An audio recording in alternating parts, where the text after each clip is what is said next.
রক্ত নিয়েও সিন্ডিকেট শুরু হয়ে গেল ভাই। হসপিটালে রক্ত থাকার পর বলে রক্ত নাই। আসলে বাংলাদেশে জন্মগ্রহণ করে আমরা করছি জীবন সবচেয়ে বড় ভুল। আমাদের বাপ মা করছে ভুল। সূত্রে সরকার বানাইছি আমরা, সেনাবাহিনীর হাতে সরকার দিচ্ছি। তারা বাংলাদেশের বালের উন্নয়ন করতে পারে না। তারা 36 দিন পর তারা এনসিপি গঠন করে। তুলাই অভিশপ্ত না, অভিশপ্ত বাংলাদেশের রাজনীতি। রাতের বেলা লাশ গুম করেন না। মৃত সাগর বানাই দিতে আল্লাহ 2 মিনিট ভাবে নাই। ফেরাউন্ডে পানিতে ভাসাই দিতে আল্লাহ 2 মিনিট ভাবে নাই। আমরা তো পাপিষ্ঠ জাতি, আমরা তো খারাপ জাতি। আমাদের ডুবাই দিতে আল্লাহ 2 মিনিটও ভাববে না। আপনাদের বলা আর এই যে নিজের গালে নিচে এইভাবে থাপ্পড় দেওয়া ভাই সেম কথা। ব্যথাটা নিজের উপরই, থুতুটা নিজের উপরই পড়ে। উপদেষ্টারা আসতেছে 20টা করে গাড়ি নিয়ে আসতেছে, উত্তরার রাস্তা বন্ধ করতেছে, সেক্টরের রাস্তাগুলো বন্ধ করতেছে। এতে যাদের যেই সন্তানগুলো আহত হয়েছে, নিহত হয়েছে, তাদের বাবা মাদের ঢুকতে দিতেছেন না আপনারা। তাদের বাবা মারা এখন পর্যন্ত খায় নাই। আমার মা শোকে শোকাহত হয়ে গেছে। আমরা 2 ভাই আসছি, আমাদের বোনরা আমরা নিয়ে গেছি। আমার এক বন্ধুর হাতের এইখান থেকে এই পর্যন্ত ওর ডান হাতের অবস্থা করুন ভাই, হাত কাইটা ফেলতে হয় কিনা সেটাই বোঝা যাচ্ছে না।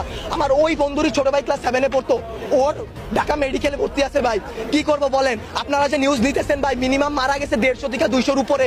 আপনারা নিউজ দিতেছেন এইখানে 10 জন, ওইখানে 1 জন, এইখানে 2 জন। আসলে ভাই বলতে গেলে কি, আমরা উপদেষ্টা আনাইছি, আমরা ইউসুফের সরকার বানাইছি, আমরা সেনাবাহিনীর হাতে সরকার দিছি।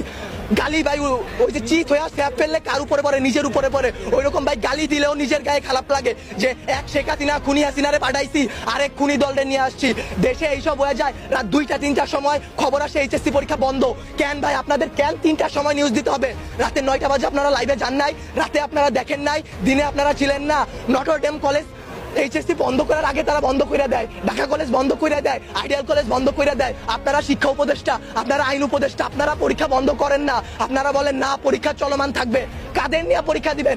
আমরাই তো দেশের ভবিষ্যৎ, আমরাই তো ভবিষ্যৎ, তাই না? যারা মারা গেছে তারা আমাদের থেকে আরো ভালো ছিল, তারা আরো কিছু করতে পারতো। আপনারা আমাদের কথা ভাবতেছেন না, আপনারা ভাবতেছেন আপনাদের কথা। আপনাদের এইসব বলা আমার গলাটা ভাঙিয়া ফেলা ভাই, 2টা সেম কাজ। তার কারণ কি, আপনারা কোনো নিউজই দিবেন না, সব কাটকুট করে ফেলবেন আপনারা। যদি ভাই আপনারাও ভাই কোরআনকে সাক্ষী রেখে, আপনারাও মুসলমান, আপনাদেরও ধর্ম আছে, মুসলমান না হইলে আপনারা আপনাদের আল্লাহর উপর ভরসা করুন। আল্লাহ ছাড় দেয়, ছাইরা দিবে না। আজকে যেই বাচ্চাগুলো মারা গেছে তাদের বাপ মারা এখনো খায় নাই, তারা ভবিষ্যতে কোন দিন খাইতে পারবে তারা জানে না। তাদের অভিশাপ যদি ভাই আপনাদের উপর লাগে, সাংবাদিক সমিতি কেন, সম্পূর্ণ বাংলাদেশ লইরা উঠবে। আল্লাহর বিচার আপনারা দেখছেন। মৃত সাগর বানাই দিতে আল্লাহ 2 মিনিট ভাবে নাই। ফেরাউন্ডে পানিতে ভাসাই দিতে আল্লাহ 2 মিনিট ভাবে নাই। আমরা তো পাপিষ্ঠ জাতি, আমরা তো খারাপ জাতি। আমাদের ডুবাই দিতে আল্লাহ 2 মিনিটও ভাববে না।